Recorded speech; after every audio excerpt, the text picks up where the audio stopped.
Collaboration is a key to teamwork.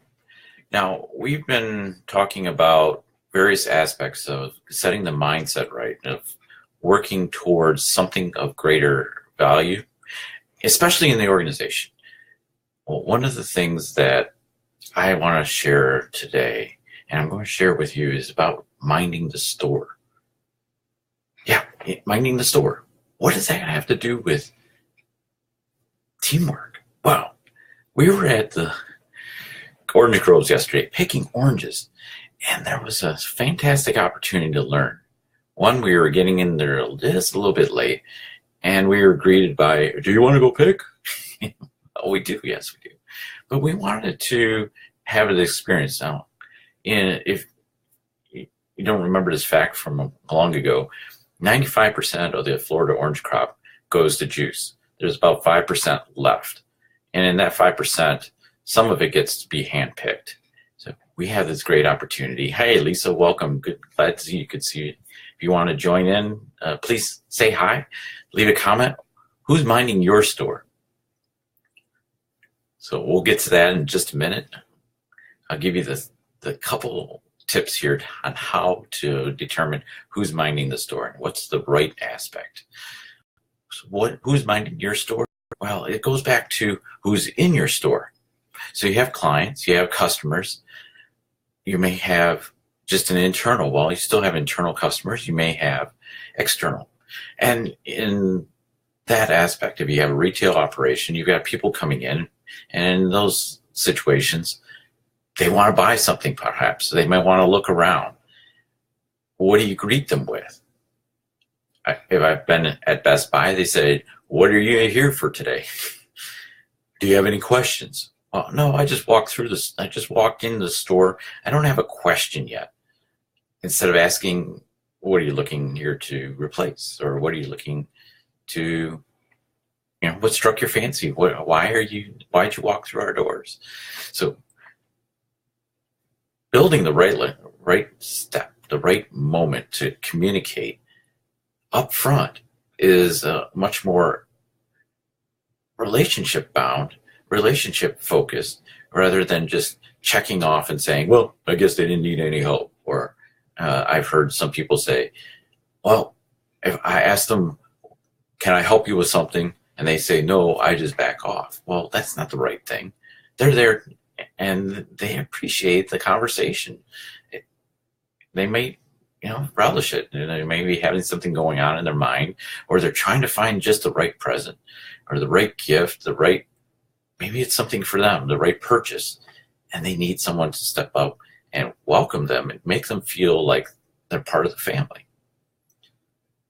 Well, back to the store, back to the orange groves, and we got the opportunity then to go out into the groves, and we're taught how to cut the orange free from the tree.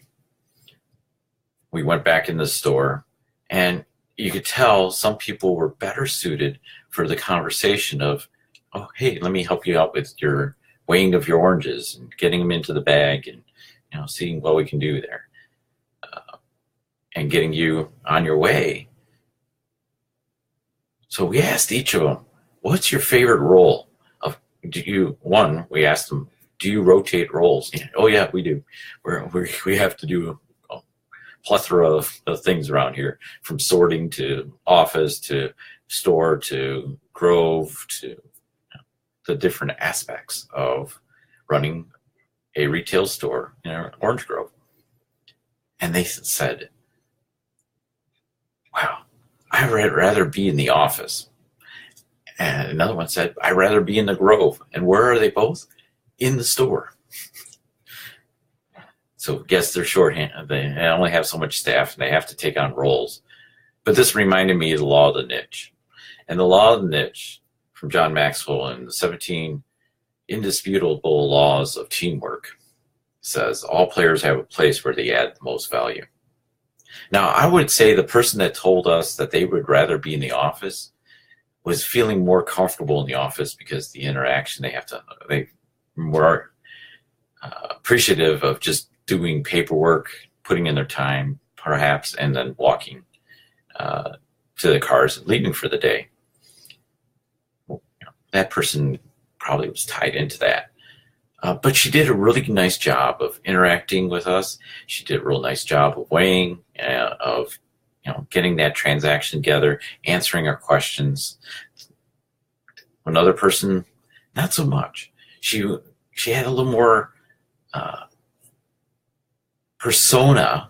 I would call it persona of being this little bit of a gruff person. Well, I wouldn't say she was gruff. I would just say she came across as that. She was very nice. She was ability to answer the questions, but you didn't feel quite the warmth. So are you getting the right players in the right position? Now, Good to Great, if you've read that book, Good to Great, you'll know that it talks about getting the people in the right seats on the right bus. So collaboration is important to get people working together, because one person couldn't run that store or your store. And so often we see nowadays one person running the store and they have to handle all the tasks in the store. Well, that's not effective. And it's not effective for getting your customers met, their experience, creating that experience so that they can come through. So I'll ask you this question. Though it doesn't apply perhaps to you, perhaps you can think into this. If you were the leader of the free world, how would you decide what job to give the person who's capable of doing any job, including yours? If you wanted everyone to win, you'd use the law of the niche. So, okay, I gave you the clue. But if you're the leader, or if you're the team leader, how would you decide? If you had people that could do any job, how would you decide which one was the right one to go into this position or that position?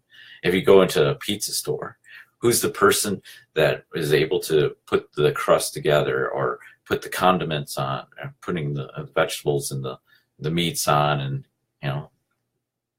perhaps there's one that really does a really great job of arranging it, making a beautiful presentation, putting it into the oven. Maybe the next one, there's a person that takes it off, that really knows when the pizza is really at the right temperature, and that boxes it or passes it to the boxer. And you create this nice circle, this nice cycle, this nice process. So collaboration is about a process. Collaboration is about getting to putting people in the place that they can add the most value, and they can add to the overall team experience, to reaching the goals, to do it in the most efficient process. What is your aspect? What does your team look like? Do people cross work? Do they get to, it's important that they get to train so that they know if they have to take over for another person for a day or two, they can handle that position. And it just doesn't sit, because if you allow one job to sit, it's going to just sit, and then the process doesn't, for your team, for your analysis towards whatever the process is, manufacturing. If you allow a car, one person off the line in a car assembly, if you allow that one person off and their job sat, well, the cars would be backed up to that point because they couldn't go on any further. So you have to cross-train. Are you cross-training the right people into that spot? So Lisa asks, or notes, I've noticed players who seem rough, soften, and brighten their personally simply by investing the time to show a vested interest in who they are as a person. Yeah, exactly. Sometimes you can take the person that's really rough, that you don't think is in the right position, but if you spend a little time with them, they're going to be excited. They're going to work into that position, and they're going to find some value. They're going to be recognized. Make sure you do recognize them. Make sure this is an extra effort, or this is a new role, new responsibilities. Make sure you step in every once in a while and congratulate them or recognize them that they're doing a good job, that they're on track. Don't just give them the new role and say, you're on your own. Good luck.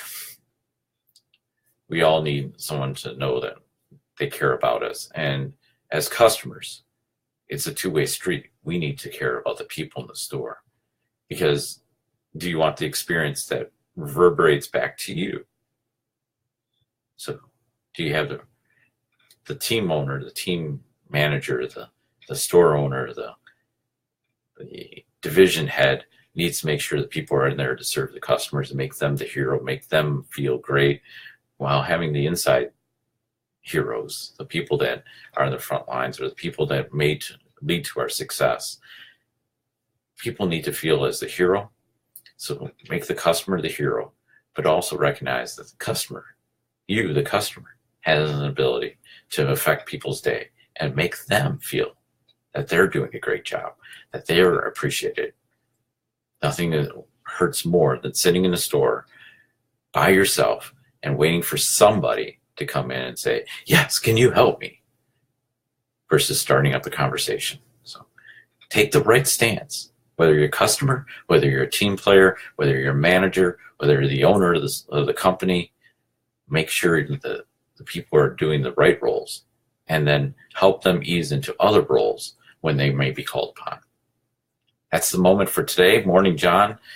Glad you could join us. We're just finishing up talking about collaboration and who's minding the store. You have to catch the replay, but if you are catching the replay, thank you very much for listening. And leave a comment, leave a moment, share with somebody else that may be minding the store and how they can make a difference, or they're the manager on duty, how they can make a difference in the people that are working with them this day. Thanks much. See you soon. And for more information, you can reach me at joe@crayonleadership.com or crayonleadership.com and find out more information about how I can help you be the hero. Thanks much. See you soon.